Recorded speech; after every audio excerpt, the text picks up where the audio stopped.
Venezuela hay un hombre capaz de encender la emoción. You are watching a master at work. The following program is rated TV MAL. It contains strong language and is intended only for mature audiences. Hello, everybody. This is your captain speaking, Rafael Chacín, as known as El Capitán Rafucho. And welcome, everybody, to another edition of Two Persons and a Coffee. But right now, it's going to be very, very special because yesterday we had an interview with a Venezuela journalist called Brother Excepa talking about the baseball, Miguel Cabrera, Ronald Acuña Jr., the Venezuela Professional League, everything else. But right now, on this edition of Two Persons and a Coffee, right now I have an important person who can talking about anything about mixed martial arts, boxing, for those fans right there, brought you by the special guest directly by London, United Kingdom, because they're for the difference of the hour. So right now, ladies and gentlemen, I gotta give you for the warm welcome for the Comeback Sports on UK to Mr. Nathan Shields from London, United Kingdom. How's it going, Mr. London? Hello, my friend. Yeah, good, thank you. Good to be on. Hope you're well. Yep, we're gonna do it well. So right now, let's talk about the first thing, about the review. That is gonna be like something else. Yep. So right now, let's see what do they got right here. All right, so I'm gonna share this because this is gonna be like super excited about it. All right. Okay, so there you go. All right, so right now we got Vicente Luque versus Rafael dos Anjos. That was on past Saturday. And right now it seems like they have the more experience. I see a look at the both fighters and again in the roster, but that card for the UFC Fight Night in Las Vegas, and they have so many good points about it because I just saw that Khalil Roundtree just technical knockout to create the chaos, and of course an important thing that we must have it to go for the witness about history of submission for the female fighters. I mean, this is gonna be like really excited for the Vicente Luque versus Rafael dos Anjos. So give us your thoughts about the fight night between Vicente Luque versus Rafael dos Anjos. And of course, how's it going to prove it about this fight? They have it exhausted right now. So give us any of the thoughts. Yeah, I mean, the fight night itself definitely delivered. The main event kind of went to a 5-round points decision.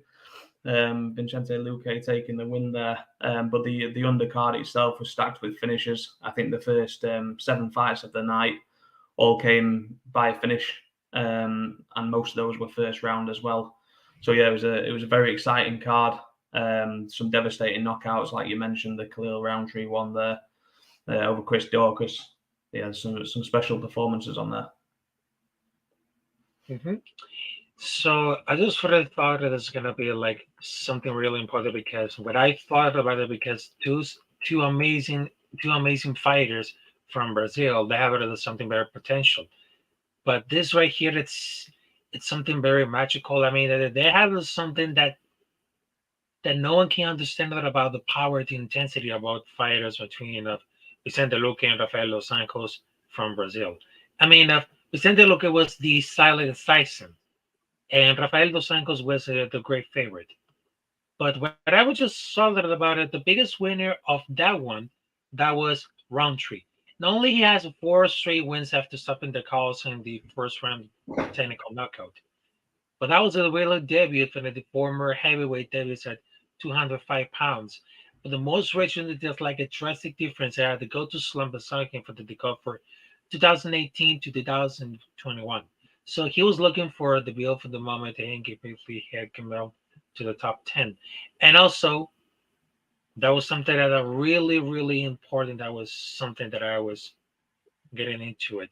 So in that fight, there was two extraordinary women that I was so great that I was from the UFC Fight Night fight in Las Vegas. That was something I was something worried about it. So the submission. I mean, they have the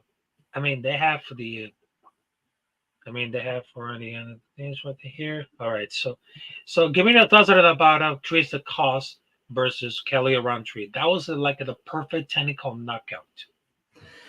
Yeah, I mean, a difficult one for Chris Daukaus. Obviously, he's come down from heavyweight following 3 defeats and 3 knockout defeats in a row. Admittedly to top guys in the heavyweight division. He's lost to Derek Lewis, Jairzinho Rosenstruik, and Curtis Blades, and suffered a knockout defeat to all of those. So he was hoping for a change in fortune and stepping down to light heavyweight, and hoping that he would have a clear advantage there, being the bigger guy. But it was a really tricky opponent to come up against anyway, because Khalil is certainly not a small man by any means. And one of the bigger guys at the weight division. And like you said earlier on, he's been on an absolute tear just recently. So it was a difficult fight for Chris Daukaus.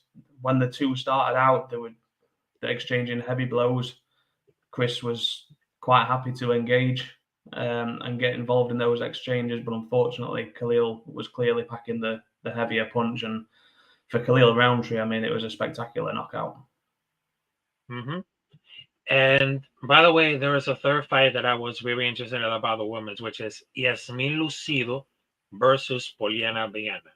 I mean, those girls, they give it up to the octagon. I mean, this is something that I was really watching about a future prospect of the UFC, because that was like a bantamweight bout, but she was getting into it because on the slide about Lucindo, I mean, Lucinda has a slight advantage with the more powerful, but she got the more aggressive, and she was landing. I mean, she was landing with the submission attacks at a young prospect. I mean, that's gonna be like the offer of the series, and they had to go for the break about it. So, how's it a reaction between Poliana Bana versus Yamin Lucindo about the submission, about how's it going to be like the right future for both fighters, like Poliana Bana and Yasmin Lucindo? Yeah, I mean, for Poliana, it was a difficult one, really. But for Yasmin Lucindo, it was an absolutely incredible performance. One of the best performances on the card for me. I thought she looked absolutely superb. She clearly packs the power. She was happy to engage. She was excellent on the ground. She was good in the grappling exchanges. She blew my mind. The performance was superb. I was really, really impressed with that performance, particularly. For Poliana, it's a difficult one. It's back to the drawing board, but I think, unfortunately, in this game, sometimes you just come up against somebody that's just on a higher level, and I thought that was clear to see. I think every time Lucinda hit Viana and caught her clean, it was clear to see that she was having more effect than Poliana was. Just an overall really, really impressive performance, and it's definitely a name to look out for that division for sure. Mm-hmm. I agree with that, because that fight card between Las Vegas, that was something unique. But right now, let's move on to another topic for the MMA. So right now they're gonna promote the next fight, which is the main event between the Funk Master Aljamain Sterling versus Sean O'Malley. It's gonna be on Boston, Massachusetts. On Boston, Massachusetts, it's gonna be on this Saturday, which is it's gonna be like a bantamweight title fight. A title fight who remember for all the ages. So right now, let's give it any thoughts about Sean O'Malley versus Aljamain Sterling on the UFC 292 pay-per-view, which is it's unforgettable to watch. Unforgettable to watch, because right now they had something about from the line for the bantamweight title bout, because he's the current champion. The Funkmaster Aljamain Sterling is a champion, but Sean O'Malley team wants to more. They have to win the title. So give it a thoughts about it.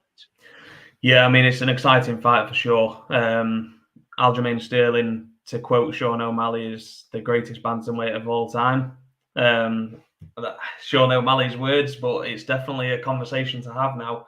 I mean, there's been a few great fighters around that time. Dominic Cruz, probably the one that was previously holding that crown, but Aljo's wins and the streak that he's on at the minute are impressive. whether he's a fan favorite or not, you can't deny that he's been dominant in some of those performances.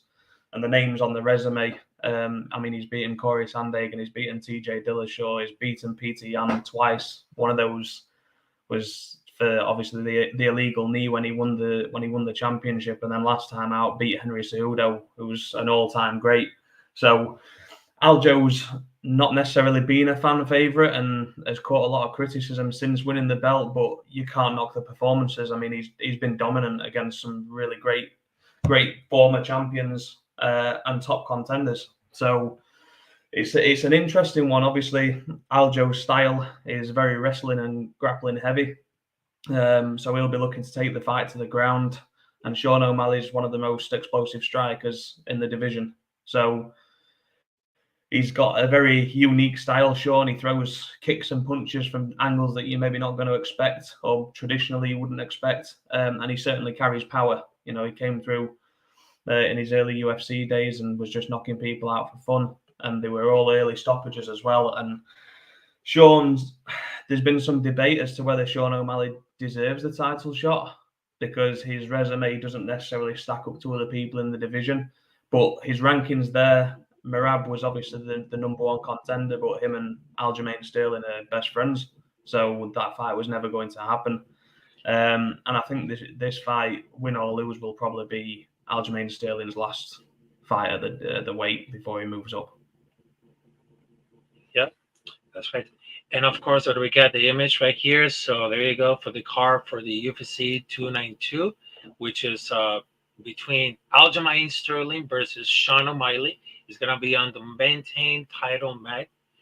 And not only that, because not only Aljamain Sterling is going to face against Sean O'Malley for the bantam title bout, but also they have for the main card, they got Sean Whaley, which is the current champion of women's straightweight versus Amanda Lemos.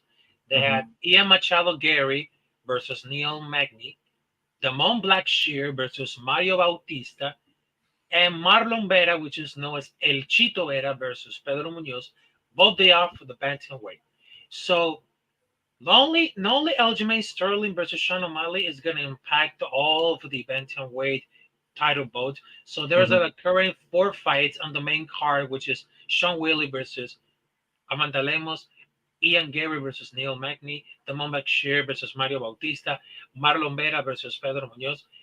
For the 4 fights on the main card, who's gonna be like the fight that really shocked, and who's gonna be like the fight who's gonna solve for anyone, who's gonna be like a sleeper fight between one of the 4 at the main card. Yeah, so I mean, to be honest, that main card is full of excitement. For me, Damon Blackshear is definitely one to look out for. He's taken this fight on late notice, stepping in just from his previous bout. So the fight against Mario Bautista is definitely one to keep an eye on. Chito Vera is coming back after suffering defeat against Corey Sandhagen last time out. Chito was originally scheduled to face Henry Cejudo, but Cejudo pulled out of the fight and he's now going in against Pedro Munoz. That one there, depending which Pedro Munoz turns up and which Chito Vera turns up, has all the potential in the world to be an absolute banger of a fight. And Ian Gary, of course, is always exciting. He's got his hands full with Neil Magny, but it'll be interesting to see whether he can take that next step up the rankings. Yeah, I agree with that because those fights that I was like, they made like really, really amazing. But I will say this: don't sleep with don't dash fights because this is gonna be like a series of bangers. I mean, this could be like everything can happen like this one because every year they're like at the couple pay-per-views because they're having emerging competitors having the breakout moments under the card. So they're going to be like at a really good stars. I mean, this could be like anything could happen. So, for example, there's Ian Machado Gary. So there's one of the top prospects of the sports when he touched down with the UFC with an unbeat record at the Cage Warriors with the weight of the title, and he was justified the hype with working his way for the top 15 in the last 3 years. And he's been like a really quiet in 2022 by its own standards. getting like a pair of unanimous decision that went to elevate to 10 to 0. I think I fancy Ian Gary in this fight. I think he's making improvements as he goes along. I think he's getting better with every performance. I think his last performance last time out against Daniel Rodriguez, nobody does that to Daniel Rodriguez. I think it's really shown. I mean, being based in the UK, we know what Ian Gary's all about. We've been following for a long time at Cage Warriors, and he's been one to watch for us. It's been a matter of time before he broke through and got this moment in the UFC, and we're really excited about what he can do and how far he can go. So, if I had to rate out of 10, I would definitely say he's looking at a 7 or 8 out of 10 for taking that victory, I would say. And obviously, with it being Boston there, I mean, the Irish population in Boston is big. So the likelihood of that place absolutely rocking if Ian Gary gets a knockout finish, it's going to kick the whole place into party mode leading into the co-main and the main event. Yeah, exactly. And there's another one which is going to be on the rise. Not only is going to be on the card for the UFC 292. Here is a name called Natalia Silva. So she was dominated Jasmine Chatubichus last summer after more than 2 years on the sidelines. And Silva was showing the skills to be like a top 10 fighter in the flyweight division. She was boasting excellent speed and diversity of her striking and the kind of finishing abilities. I understand that's somewhat rare in the female ranks. Maybe it's got a people get throw for their 5 losses and 1 draw for the 21 periods.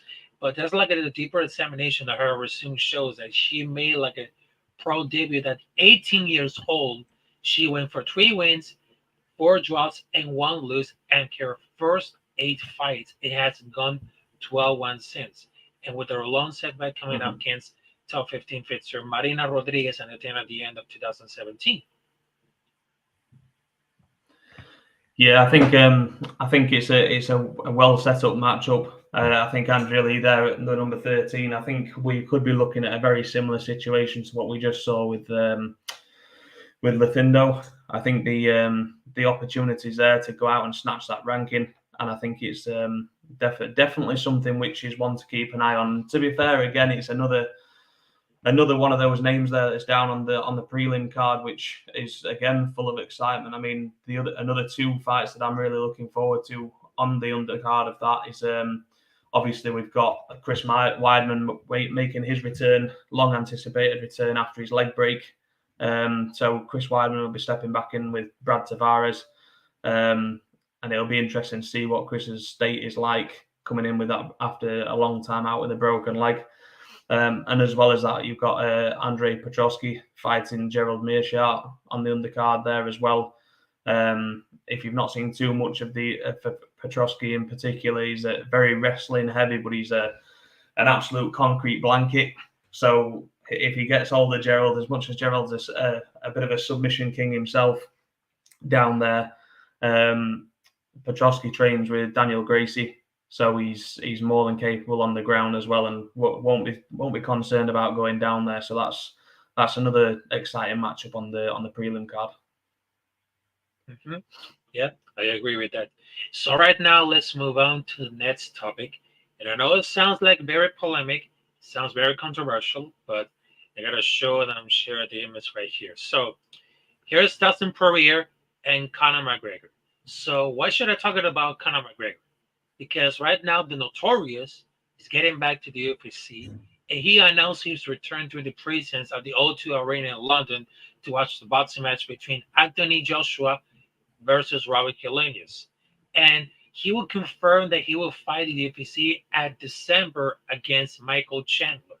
Also, he found out as early as 2024, he will step to the octagon to first measure himself against Justin Gage, and then he got a close to trilogy against Nate Diaz. So give me under the buzzer about the possible return between the Notorious Conor McGregor. I mean, that he got one of the most important UFC fighters, that he was a game changer back in the decade of 2010. And of course, that we just see it up between us, his double champion of his fight between Nate Diaz, and of course between Floyd Mayweather versus Conor McGregor back in 2017. I mean, that man, he can never stop. Of course, that he has in a more like the trash talker. He was ready to get it to the octagon with this combination of submissions, punches. I mean, uppercuts. Like that guy, he's like a game changer for the decade of 2010. He proved that the UFC have the game for the upper level. So, any thoughts about the possible comeback between Conor McGregor? Yeah, so you're absolutely right. Conor McGregor, without a shadow of a doubt, is the biggest name in the whole sport. What he did, his run towards the title and then gaining double champ status, is something which fetched in casual mixed martial arts fans across the globe. You know, his style in regards to his press conference antics, to the way that he carried off in his interviews, he carried just so much confidence and so much swagger, but more importantly, he backed it up in the octagon as well. And that's what really drew the public to him and what got him such a huge fan base. And then obviously Conor's had his ups and downs over the last few years. And to be honest, he did mention that he was going to be returning in December to face Michael Chandler. Now, that was a fight that was being lined up. Chandler and McGregor have been coaches on The Ultimate Fighter.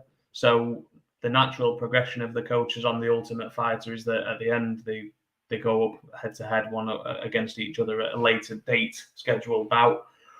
But Conor has, since he's been out, has not been in the USADA testing pool. So there's a lot of speculation circulating as to the rules as to what's required. Now, USADA came out and said that there's a 6-month policy where for Conor to be able to get back in the octagon, he needs to be providing samples from 6 months, needs to be in the pool for at least 6 months and to provide, I believe it's 2 clean samples. So that hasn't been done yet. Now we're middle of August. So if we're talking about a fight in December, we're looking at 4 months from now. So Conor's not in the testing pool, hasn't provided any samples. So for him to return in December, it would, on the surface, seem exceptionally unlikely. But the UFC have made special compromises, let's say, before for some of the biggest athletes. For Brock Lesnar, for example, did it. He came back on much shorter notice. But then on the contrary, you've got Henry Cejudo, for example, who returned recently against Aljamain Sterling, who did have to sign up for USADA and did have to be in the pool for 6 months before his return. So it's a little bit of how much of a needle mover are you? You know, Conor carries a lot of weight and his presence is definitely wanted in the octagon, but what it seems very much one rule for one and one rule for another at the moment, if that were to be the case and he were to come back in December. As for the fight itself, I mean, it's a fan-friendly fight for sure. Conor and Michael Chandler have got exciting styles. Conor has been a bit hit and miss over the last few years, but when he's on and he's on form, he's one of the most destructive punchers in the UFC for his division. Michael Chandler has come over from Bellator and has been absolutely relentless. His fights, the results have not always gone his way. You know, last time out, I think he was submitted by Dustin Poirier.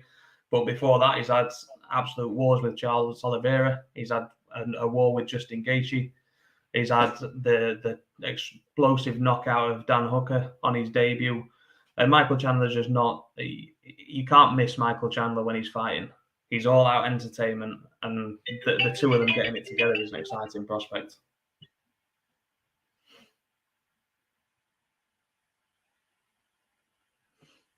Yep, I absolutely agree with that because I just thought that Conor McGregor, it was clarified that he was so much like a game changer at the UFC, but not only Conor McGregor became like the game changer at the mixed martial arts, but I just saw on the news that remember Jorge Masvidal at the UFC, because right now he was teasing out for a retirement because he told for the TMC Sports that he wants to compete again for the octagon, and he wants to see like anybody in the competition. Because I remember that when I just started about Jorge Masvidal retirement, it's like, oh, he's gonna pull out the gloves right there, but it didn't like it last for like 5 months or to see that what's gonna happen for the future of Jorge Masvidal. Yeah, I mean, I think it's something that we see very often where fighters will retire and walk away, whether it's boxing or MMA. You know, it's something that we see quite regularly. They'll take a step back and decide to hang the gloves up. And I think at the time, for some fighters, it can just be that things maybe aren't quite going their way. I mean, Jorge had an incredible run around 2019, leading into the BMF belt in the first place with Nate Diaz, and he was absolutely on fire. Then he had the 5-second knockout from Ben Askren and was just lighting up the stage. Obviously, since then, he's had a few defeats and a few difficult defeats as well. He lost the decision to Kamaru Usman and then was knocked out by Usman, and then came back against Colby Covington, and again was kind of dominated by Colby in that fight. And you know, he decided to step away, probably because he saw his title aspirations as kind of slipping away from him. But if Jorge's looking to come back, I think there's a few guys now that are at a certain age in the UFC. I mean, Dustin Poirier is another one where, matched up correctly, you can put these guys in some absolute barn burner fights. But the title, to getting back to the title is a little bit of a stretch. Not so much for Poirier, of course, but for Masvidal to come back, I think as well, a lot of it comes down to the styles of the fights. I mean, obviously, Usman was a tricky stylistic matchup for Masvidal, whereas Leon Edwards is the current champ, and Leon Edwards is more of a striker. So Masvidal might think that he matches up better with Leon Edwards than he does with Kamaru Usman, and maybe fancy his chances a little bit more there. But I think if anything's going to get Masvidal coming out of retirement and coming back to the UFC, he would be looking for a big name, someone like Conor, if Conor was to stick around the weight division there at 170. But we'll see. Yep. And of course, I apologize for the background noises right there. So that was very unexpected. But right now, let's see if we move out to another topic right now. So I'm gonna talk a little about for the. So this right here is very interesting right now. So I just wanted to tell to. All right. So there you go right now. So here it is. What they tell you about the Association of Boxing Commissions implements new mixed martial arts rules for fighters' safety. So that's one of the key points about it. So the Association of Boxing Commissions has implemented two important rule changes at the MMA. One change allowed catmen or catwomen to enter the cage and treat ones infected by illegal strikes. The other change focused on how referees and doctors handle eye pokes, giving fighters more recovery time. Because they have implemented only two important rule changes to better assist MMA fighters who suffer eye pokes or illegal strikes. So they're going to be like the second chance to focus how the referees and doctors can handle the aftermath of eye pokes. And the beginning of the fight will permit the use of the cold compress, and the doctor trying to encourage the fighter to recover before assessing the abrasion. And those changes are well received by the MMA community. So any thoughts about how we can implement all these MMA changes and about the rules and the decision of the commission and everything? It's going to be a fact, or it's going to be good for anybody, for the fighters?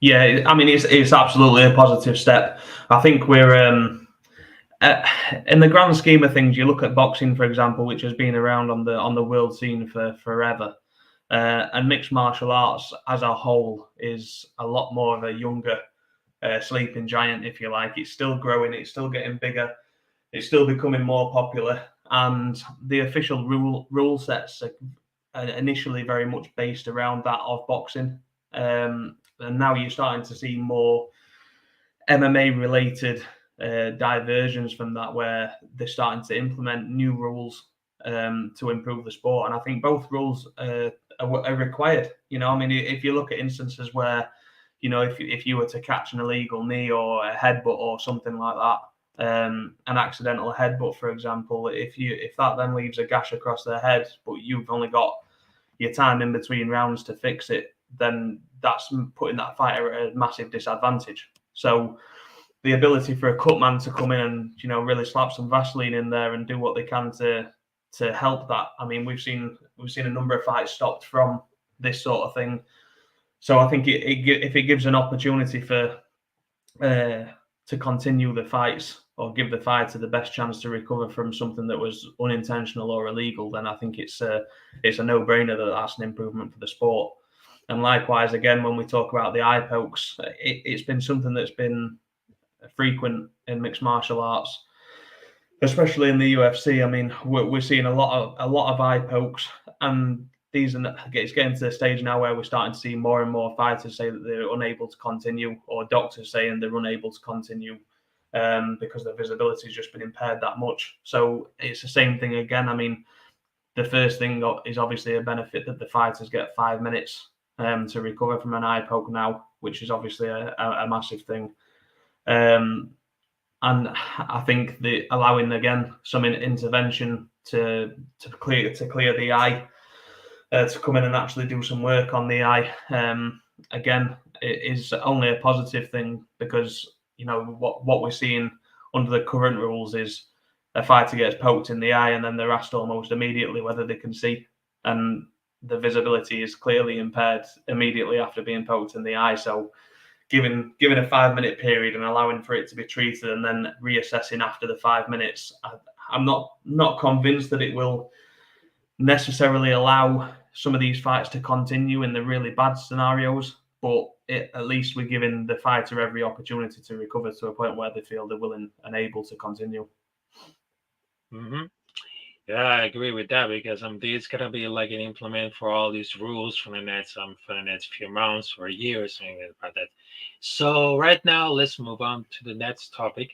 And I know you guys are really excited, because unfortunately it's gonna be like a really, really weird, but I guarantee you this is happening I think this is something that I just really thought about it. Oh, okay, so here it is, set up to shoot, and then, all right, so there you go. All right, boom. All right, so what kind of the comment of this one? All right, so first and foremost, this guy right here, he's the co-founder of Facebook and Meta. And the other one, he's the creator of Tesla. He runs up as a show guest on Saturday Night Live, and of course, he runs the X, which is formerly Twitter. Of course, we're talking about Mark Zuckenberg versus Elon Musk. So everybody thought it was going to be like a really hype about this fight between Mark Zuckenberg versus Elon Musk MMA fight. But right now that it seems like it's not happening right now. So Mark Zuckenberg is saying, I think we can agree with Elon is serious and it's time to move on. So he was offering a real date, and then away he offered to make it like a legit competition for charity. Elon, he won't confirm a date. He needs to like the surgery, and now he's gonna like practice around for the backyard instead. Like, he was in the game serious about a real date and official date, because due for the equivalent of Zuckerberg, he was very prepared. He was very polished. I mean, how can I agree that about? Because he was competing with guerrilla martial arts in Brazilian jiu-jitsu. I mean, there's got to be like the opportunity to Mark Zuckerberg. So not only at the nearly future, do you see like the Mark Zuckerberg compare like the big leagues, like, I don't know, Bellator, of Cage Warriors, or maybe the UFC at the near fighter? Because I'd seen that Mark Zuckerberg is really prepared, because not only is the founder of Meta, but he compete with Brazilian Jiu-Jitsu, which I would say like, wow, I cannot believe that Mark Zuckerberg is competing like something else, because he got the ability, the energy. I mean, he had the experience. So do you see like the Mark Zuckerberg competing like for the leagues like Cage Warriors, or maybe Bellator or UFC? Because I mean, he was very polished at the time for mixed martial arts. No. No, absolutely not. I think, look, credit to Mark Zuckerberg. He's going out and he's trying to learn the craft there, and it's something that he clearly enjoys. The guy's in good shape, and he's training hard, and he's entering competitions, and he's winning certain competitions as well. But I think what needs to be understood, and it's tricky when you're involved with mixed martial arts or boxing, and you're a real fan of the sports. You know, we're seeing it a lot with boxing, with Jake Paul and KSI and people like this, and it kind of it dresses itself as being boxing or MMA, but it's not really. Now, to be fair to Mark Zuckerberg, he's never come out, he's never claimed that he would be able to compete at that kind of level. But the competitions he's entering are at a very, very low level. And you know, he's going to keep improving. He's going to keep getting better, but he's not a fighter, and it would be a discredit to the fighters that are in real mixed martial arts fights. You know, everybody starts off with a base, whether it's striking or whether it's, you know, for boxing or kickboxing or whether it's the jiu-jitsu or the wrestling. Everybody has that base that they start with, but then they have to develop the other skill set over a period of time, and there's a big difference between practice and reality. I mean, despite for the two trading bars, because right now, but I've been seeing over the last days, over the last months, and probably last year or something, people made that watch. They paid to watch YouTubers take like a B-list celebrities and watch up MMA fighters, like in boxing matches. For example, they had Jake Paul versus Nate Diaz, and of course they got Conor McGregor versus Floyd Mayweather. Also, they got another like a Jake Paul versus Dylan also because I had to go for it because they haven't much because it never seems like they have the really risk embarrassing of the ring. So people thought that it's gonna be like, oh, this is gonna be like a very, very boring. But in that point right here, because what I just see like a Sean O'Malley versus Sterling, also they got Israelis and those who need to fight right here because they have to put the intensity. But nowadays they have the YouTubers take over for like be celebrities and watch up MMA fighters in a boxing match. I mean, who doesn't care about it? Who doesn't know to watch it? Well, this is the thing. I mean, there's not die-hard boxing or mixed martial arts fans tuning in to watch these fights. Admittedly, maybe the last one with Jake Paul and Nate Diaz, there was probably a big crossover from the MMA audience just purely on the basis that Nate Diaz is a huge star in the UFC.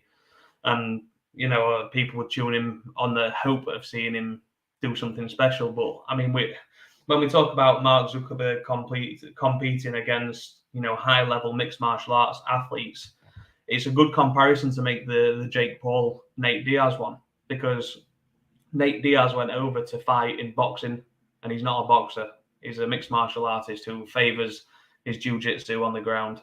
So Nate's not a big puncher. He's not a traditionally stylish boxer. You know, he doesn't throw straight shots down the pipe. He's very much a wide swing slugger kind of vibe. And you know, he went in there against Jake Paul, who was a novice, and lost comfortably.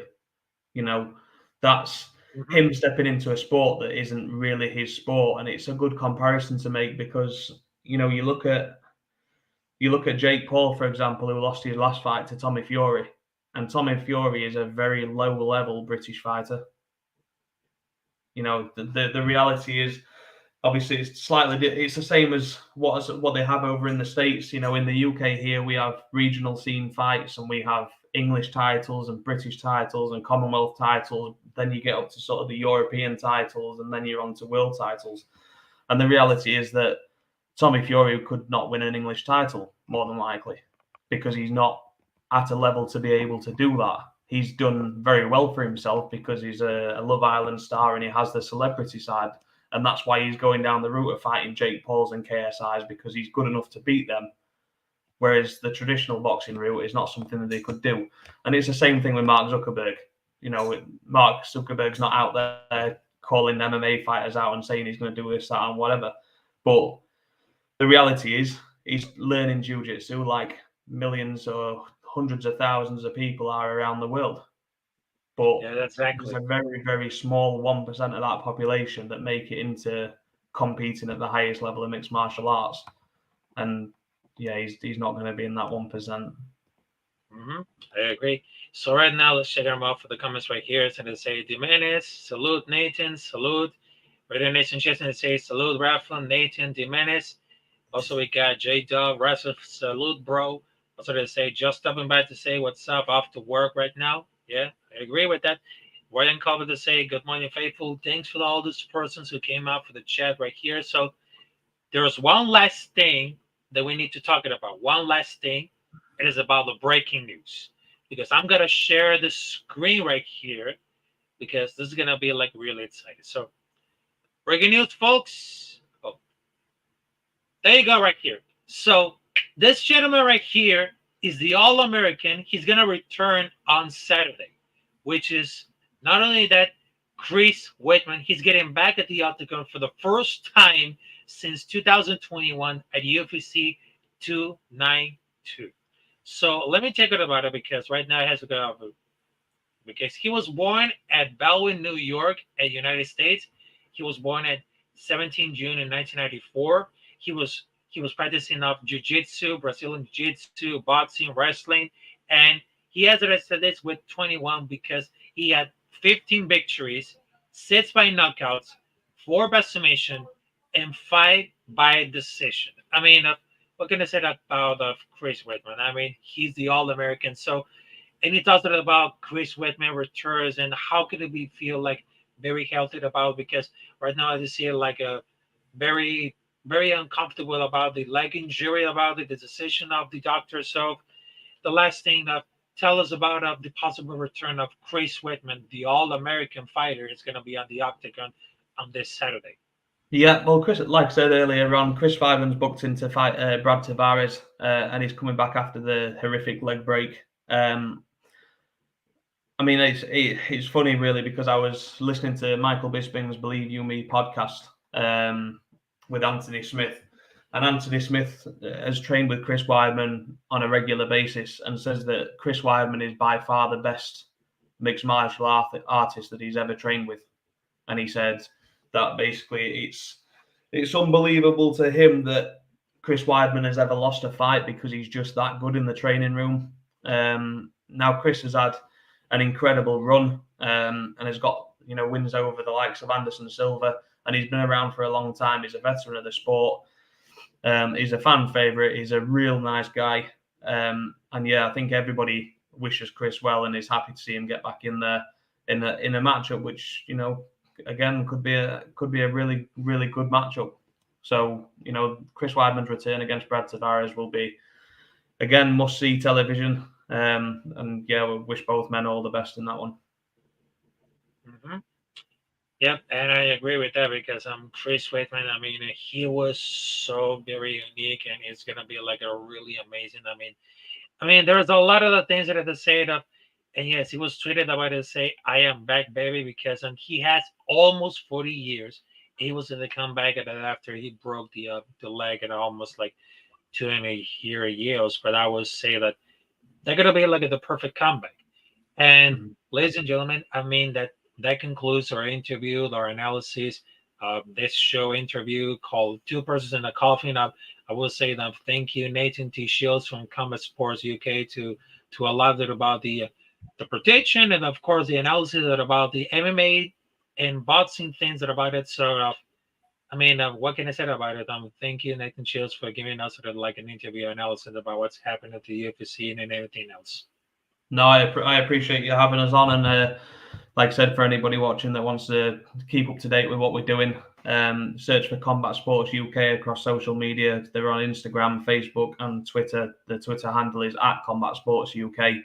Give them a search. We're putting out content on a daily basis and providing live results for UFC, Bellator, PFL, Cage Warriors. All these different organizations across the globe. So give us a follow, and yeah, I appreciate your time. Yep, exactly. And of course, make sure to subscribe to Rafael Chacín, as known as El Capitán Rafucho, on YouTube. You can type Rafael Chacín on YouTube, and boom, there it goes for the videos. So you can follow me on social media, at Twitter, at Capitán Rafucho, on Instagram, at the Capitán Rafucho, and of course on Twitch, at Capitán Rafucho. I mean, this has been like an amazing, and make sure to follow to Nathan Shields, and of course, make sure to follow Combat Sports UK, because they brought the best of the best on boxing and MMA fighting.